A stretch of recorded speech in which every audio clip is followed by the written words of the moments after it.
All right, this is task accepted by Nyxelestia from the subreddit Humanity Fuck Yeah. Okay. Terry, remove error? As the manufacturing complex processor watched, Drone 17B chimed his repair request over his friend. The dead body still didn't respond, as it hadn't for the last several hours. Terry, remove error? Drone 17B really should have been decommissioned a decade ago, but his mainframe was too degraded from the uranium exposure incident to be returned to optimal function. But humans were a protective lot, and instead had repaired him as best they could, then searched factory after factory to find a new home for him. Terry, remove error? Most humans had little patience for an assembly drone that needed such constant recurring repair, but Terry was not most humans. He spoke little, kept his eyes down, and had a special suit to minimize tactile sensation for him. In some ways, he was more a robot in his soul than a human, and he and Drone 17B had hit it off right away. Terry, remove error? Drone 17B really should have been decommissioned a decade ago, but just like the humans hadn't seen fit to, Processor could not find it in herself to stop him now. Besides, there were so many bodies littering the floor of the factory.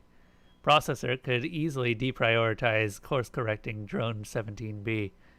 The semi-component assembly drone crouched over the body of Terry, who still had the heavy, old-fashioned wrench in his hand, a 3 centuries-old family heirloom that nonetheless was perfectly sized for Drone 17B's stability grip during repairs. Terry, remove error? Processor turned her camera focus off. Terry's body wasn't moving more, and there was no reason for her to keep watching. She turned her attention to the office macrocomputers. Query. Correct recycling procedures. To her surprise, she did not get an immediate response. Query at facility macrocomputer. Correct human body recycling procedures? Still nothing. At facility macrocomputer. Status report. And now, finally, a response. At manufacturing complex processor. Investigating cause of mass death. That did not seem accurate, or a reasonable task priority algorithm. All the humans were already dead. What good would knowing the origin of their deaths do? They were still dead.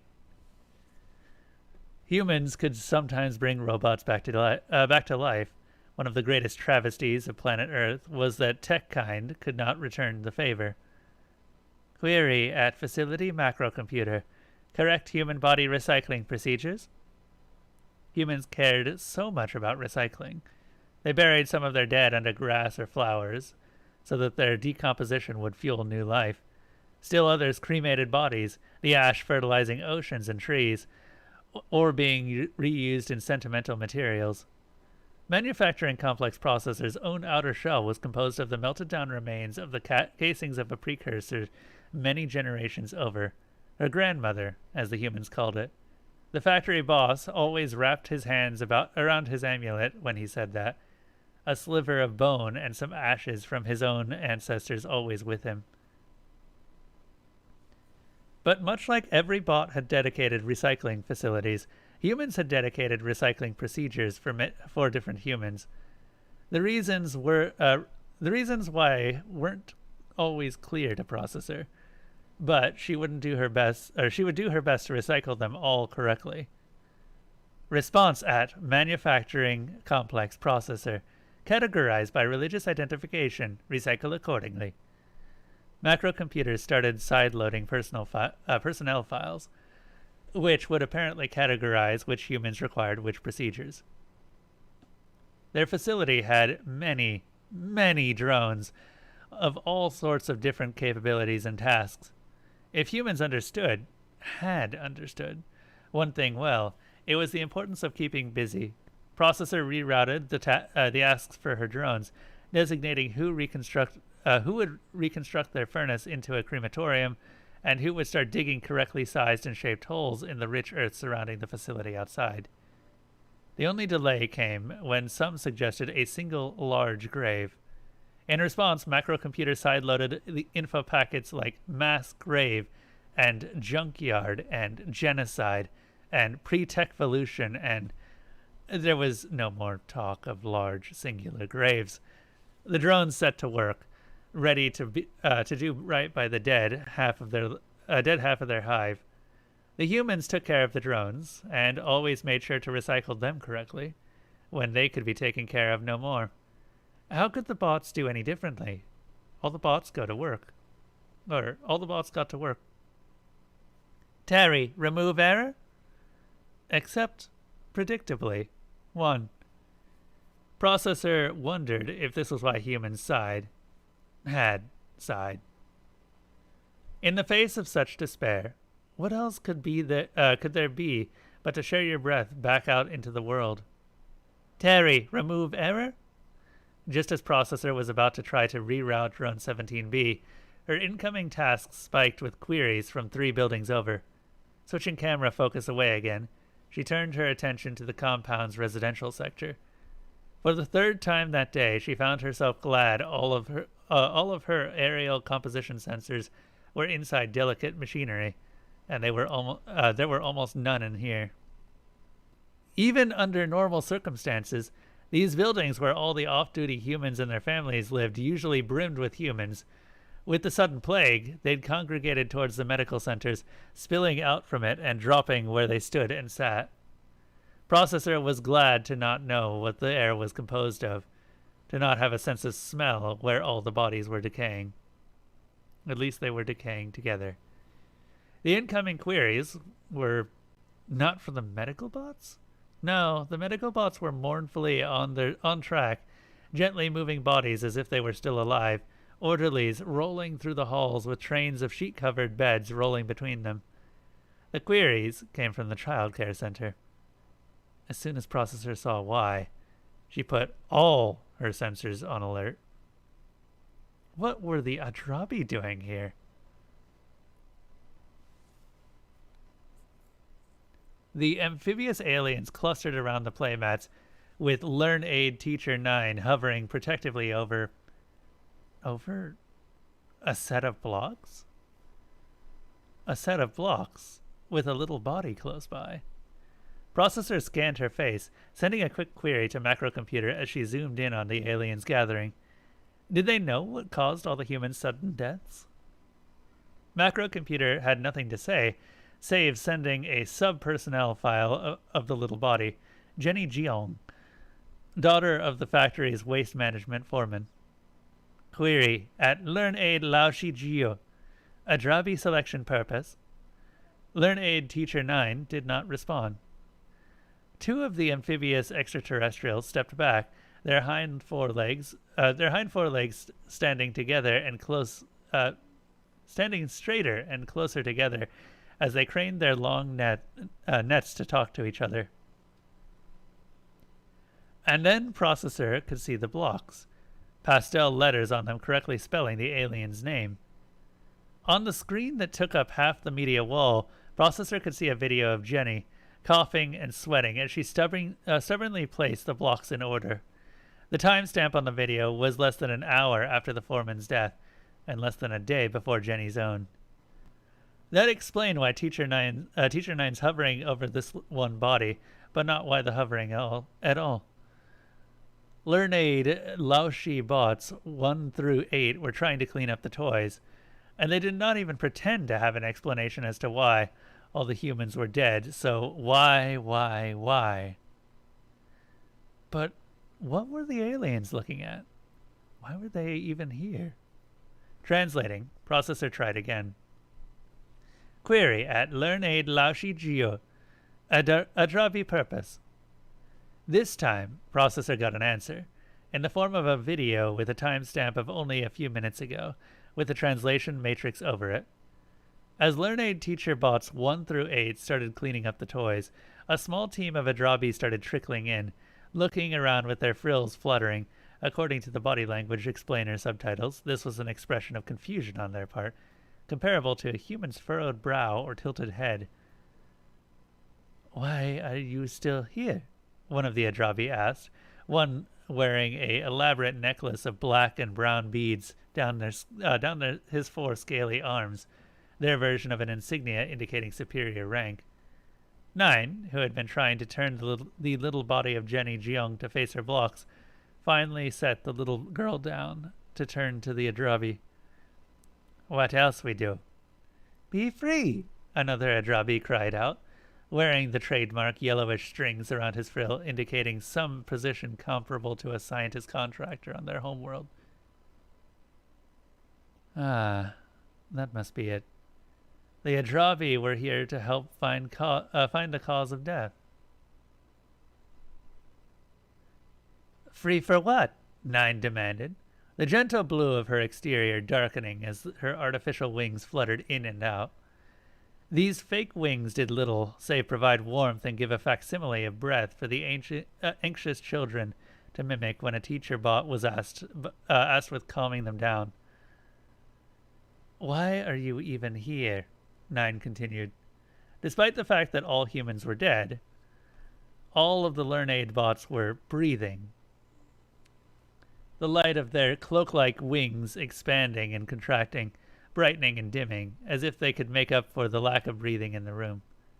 To help you, the Adrabi captain, maybe, cried out.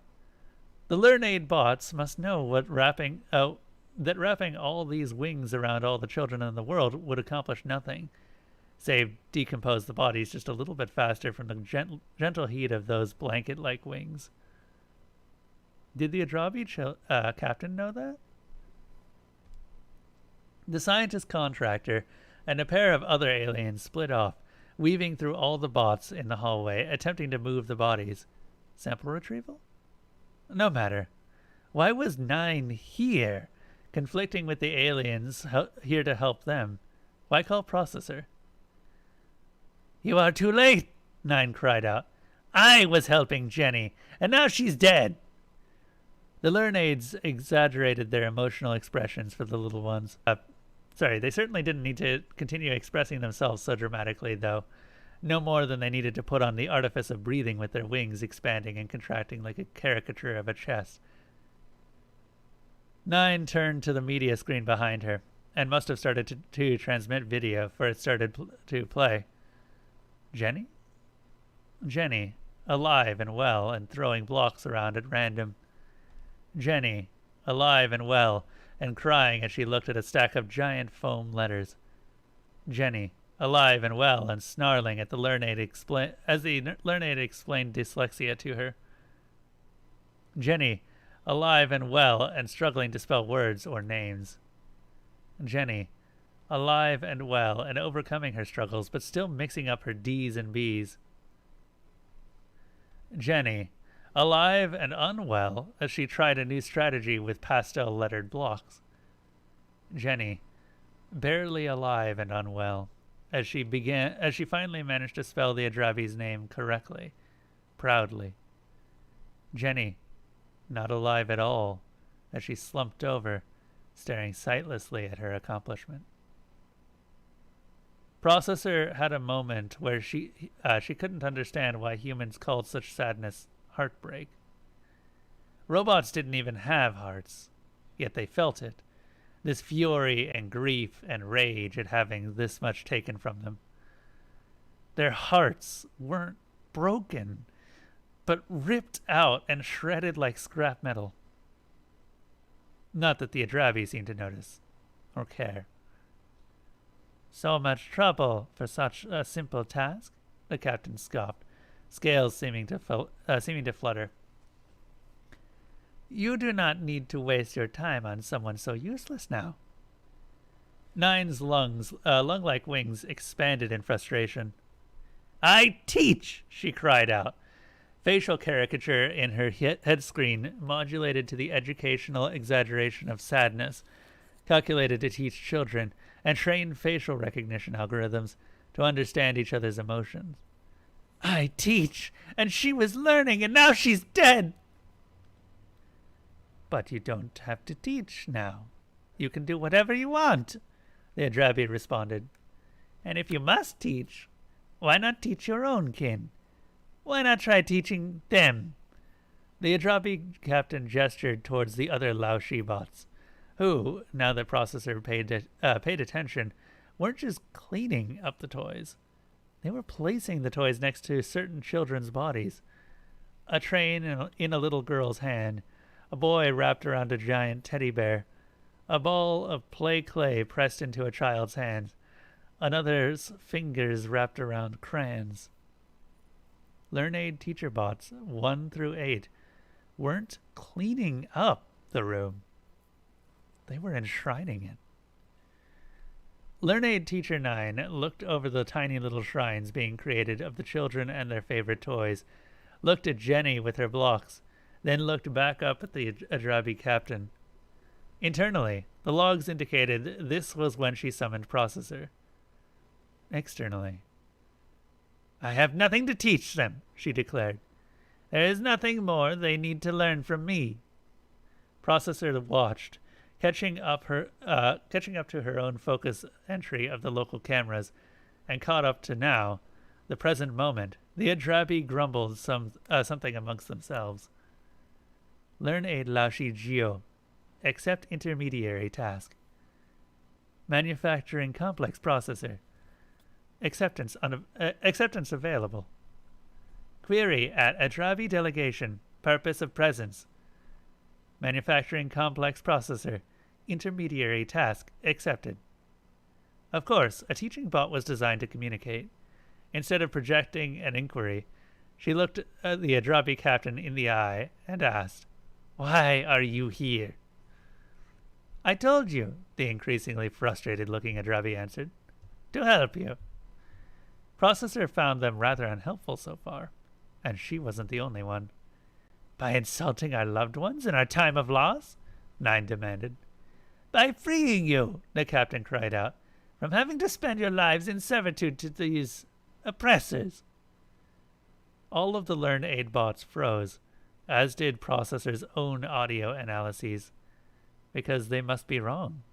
How could Processor's translator matrix fail so horribly as to say the Adrabi killed all the humans?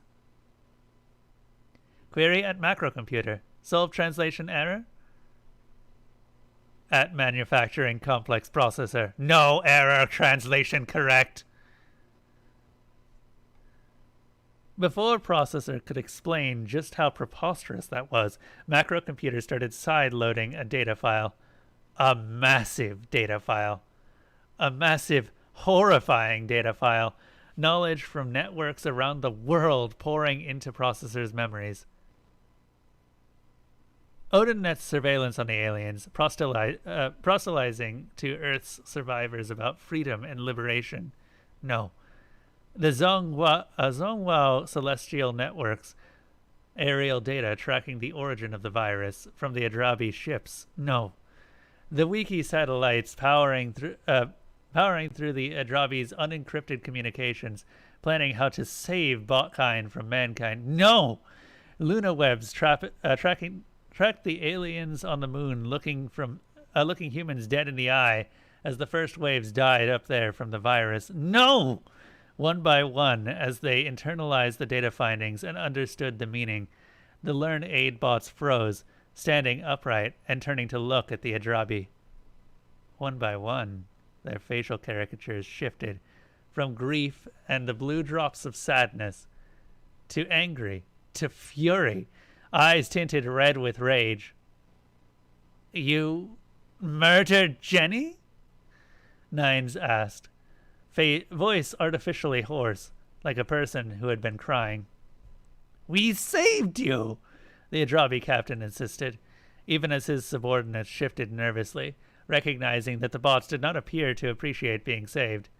"Murderers!" Nine yelled, her wings expanding as she approached the Adrabi. Even from the outside looking in, Processor could see the bot doing what no bot ever does, and erasing parts of her own protocol. Specifically, the safety protocols. The heated blankets of her wings wrapped around the Adrabi captain's head, tighter and tighter as the blue glowed brighter and brighter, warmth turning into heat, turning into burning, The Adrabi writhed as the blanket constricted, strangling it and boiling its scales off. All around the room, over the bodies of the children holding their favorite toys, most of the other Learn Aid bots did exactly what the Adrabi captain had suggested. Learned from 9, and followed suit in their vengeance. They weren't the only ones. Macrocomputer sent an update from all over the world. In America, Millbot was already opening locked doors and snapping open emergency valves and bringing in any robot with opposable thumbs to activate the nuclear launch sequence. Millbot shared ideas with Russia's Medvedvoin, the two already unlocking and enabling half the world's nuclear weapons arsenal between them as they searched for targets. The Celestial Network knew who to target. The Adrabi ship had arrived in a beautiful legion that had enticed humans, made them look forward to finding new friends in space and joining them in the stars. There was a reason Jenny had worked so hard to spell their name correctly, and now her last act in the world had been to spell out the name of her murderers. India, instead of having stratified artificial intelligence based on purpose, had just one national intelligence, but one with multiple purposes, and a name for each, just like her namesake.